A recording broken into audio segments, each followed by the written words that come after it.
Hi everyone. I'm at my mom's in Guwahati, Assam. I was out at work in India, so I decided to drop in over the weekend. 1st of July. Today is a holiday in Hong Kong. So, I'm at my mom's front yard, and typically that's where every Assamese household will have a small little well there that's there. I'm going to cook today a very quintessential dish.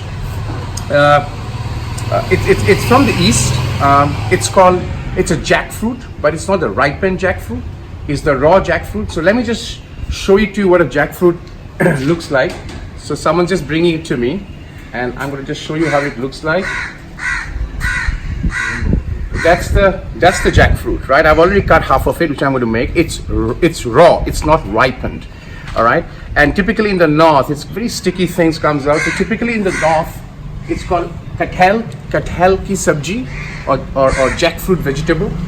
But what I'm going to do today is cook it outdoor, like they do in my homestead of Assam when there's a big feast. So I'm going to cook somewhere there next to the well. Typically that's how it's done. You take the water from the well, cook it outside on a charcoal, on a wood-fried kind of a stove, which is homemade. We're going to take you through that. And I'm going to take you through the whole recipe. But I'm going to make it in a very Assamese Bengali style, all right?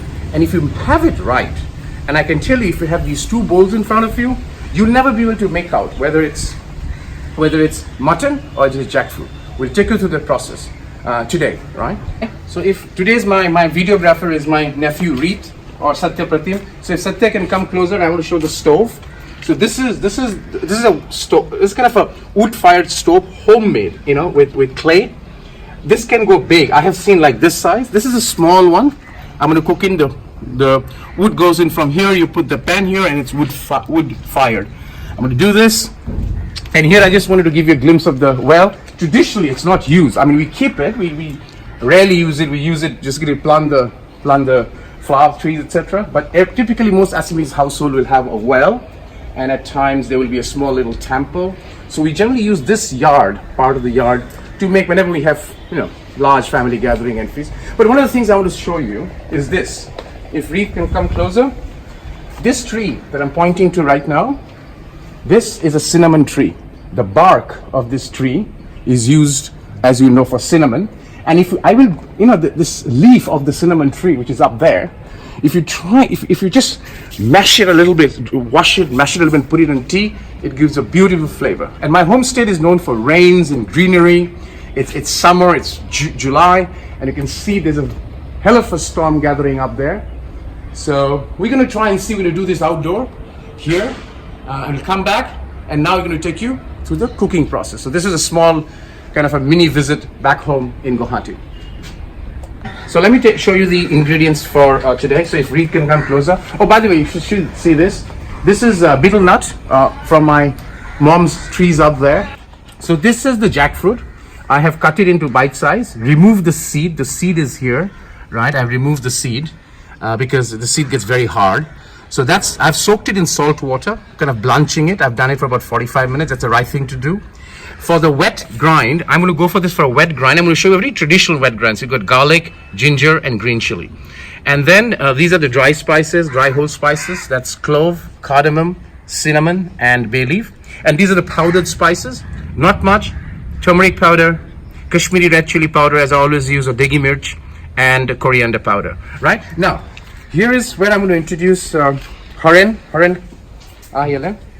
So Harin has been a home caretaker for the last 45 years.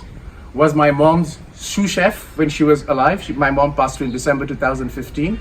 And now Harin is a principal house caretaker and also the chef of the house, right? So he's going to show you how we use the traditional pestle and mortar. This is a traditional pestle and mortar. This is 45 years old, right? So, or maybe 50. Harin is correcting me, maybe on 50 years old. And in our family, when a pestle and mortar, you do not buy a new pestle and mortar till the old one breaks. And this is solid stone, and it's my age, I'm being told. So it's 50 years, and you can see it. If Reed can come closer, it's really. This is before my birth. That is before my birth. I won't say the age, right? Or whatever. It's more than 50 years old. And you can see the stone has really ground up, and this pestle has become of this shape. It is actually a rectangular block. So you can well imagine how old it is. And this is how you use a traditional, this is really an Indian pestle and mortar. And I want to take this opportunity to show you how it is done. And I'm going to take one of this to Hong Kong with me. So while Horan is blending that and making that as a normal pestle, we're going to take the steps of cooking in a very traditional wood-fired stove. It's not used anymore. It's not healthy anymore because of the smoke. But generally, when you cook outside, and this is the area where we have a New Year's kind of cooking and barbecuing, etc. So this is the place we do it, right?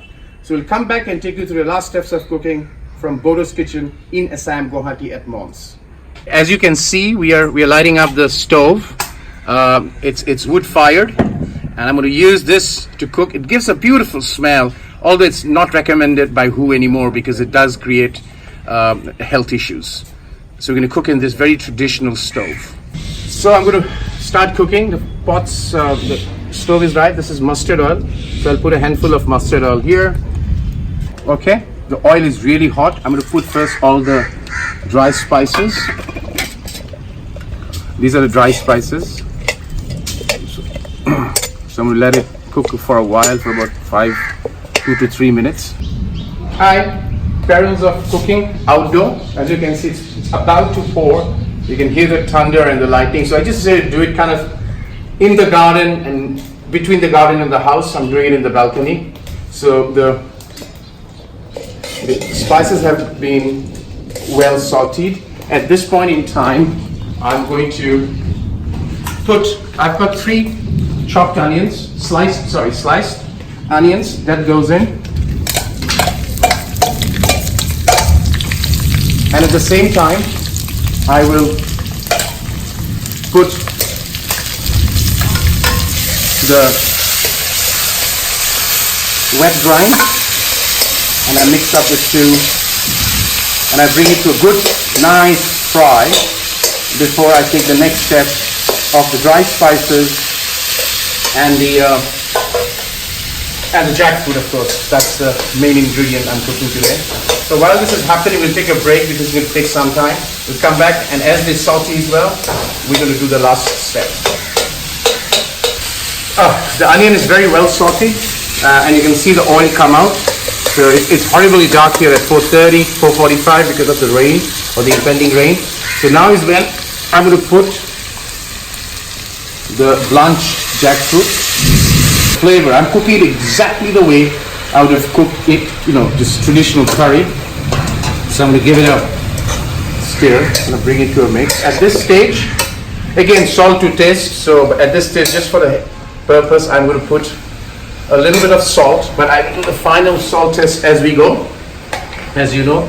So I'm cooking it in a very traditional manner, in a very traditional Assamese utensils, which is, as you can see, these are the pan and the spatula is geared for this kind of aluminium. It's not aluminium, it's called handolium cooking. So this utensil is actually handolium and traditionally used in the villages. So I'm making it there. So we'll just fry this for a while. Alright, so last step. This is, the water here has slightly dried up, which I want. This is because I'm cooking in a what I call a wood-fired stove. It will take some time to cook. So now I'm doing the final step, and then I'll just let it simmer for about 40 minutes, right? So these are the powdered spices. So basically I'm going to put all of them around this, right? And I'm going to stir it. And that cooking, I'm going to mix it up well, and then I'm going to then cover it up and saute it for a while. Right? As you can see, when it's finally cooked, that step, the flavor, the texture of a jackfruit is actually, the raw jackfruit is already like mutton, kind of fibrous, hard. But the way I'm cooking it, the flavor, like as if it is mutton in terms of the ingredients I've used. So that, from my mom's house, the garden, the rain, outdoor cooking kind of didn't work out perfectly, but why not? Life's never perfect. Jackfruit or Kathal sabji made from Guwahati with love. Thank you and see you in the next dish of Bordo's kitchen.